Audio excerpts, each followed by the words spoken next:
اعوذ باللہ من الشیطان الرجیم، بسم اللہ الرحمن الرحیم۔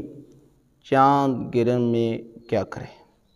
تو یہ ہے کہ چاند گرہن، سورج گرہن، زلزلہ یا سرخ آندھی، ان چیزوں کی وجہ سے نماز آیات واجب ہو جاتی ہے۔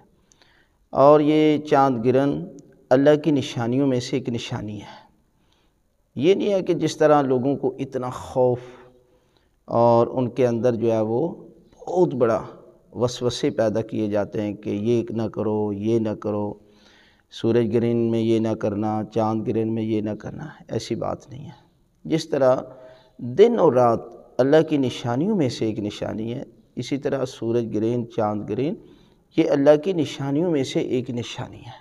لہذا اس کے بعد نماز آیات واجب ہو جاتی ہے، جو 2 رکعت نماز ہے، اور یہ ان لوگوں پر واجب ہوگی کہ جس علاقے میں سورج گرہن یا چاند گرہن لگے۔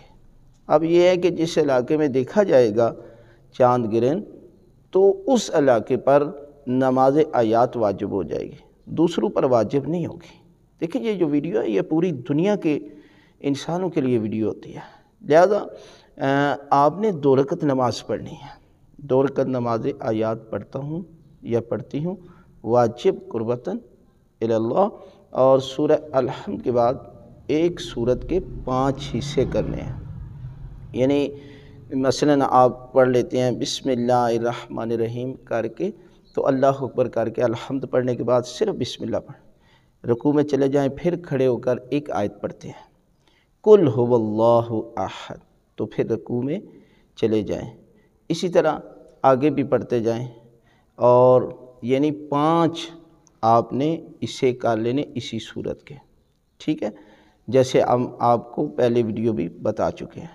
اور اس کے بعد دوسری رکعت میں بھی سورہ الحمد کے بعد ایک ہی صورت کے 5 حصے کر لیں، مثلا بسم اللہ الرحمن الرحیم کر کے رکوع میں چلے جائیں، الحمد مکمل پڑھنی ہے، لیکن اس صورت کے 5 حصے کر لیں سورہ توحید کے۔ اس کے بعد کھڑے ہو کر پڑھے قل هو اللہ احد، پھر رکوع میں چلے جائیں، پھر پڑھے اللہ الصمد، پھر رکوع میں چلے جائیں، لم یلد ولم یولد، پھر رکوع میں چلے جائیں، اور آخر میں ولم یکن لہ کفوا احد۔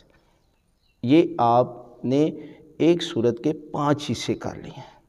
یعنی ہر دفعہ آپ نے الحمد نہیں پڑھنی، الحمد ایک دفعہ پڑھنی ہے، اور باقی جو سورہ توحید ہے اس کے 5 حصے کر کے ہر دفعہ ایک حصہ پڑھ کے آپ نے رکوع میں جانا ہے، رکوع میں ذکر کریں، پھر کھڑے ہو کر پھر آپ اس طرح جو ہے وہ ہم نے پریکٹیکل نماز جو ہے وہ آپ کو بتائی ہوئی ہے، آپ وہ نماز بھی دیکھ سکتے ہیں۔ اور حاملہ عورتیں قرآن مجید کی تلاوت کریں، ذکر اذکار کریں، اور نماز آیات کو ضرور پڑھیں، اور جب تک یہ جو ہے چاند گرہن رہے تو یہ ذکر اذکار اور عبادت میں مصروف رہیں۔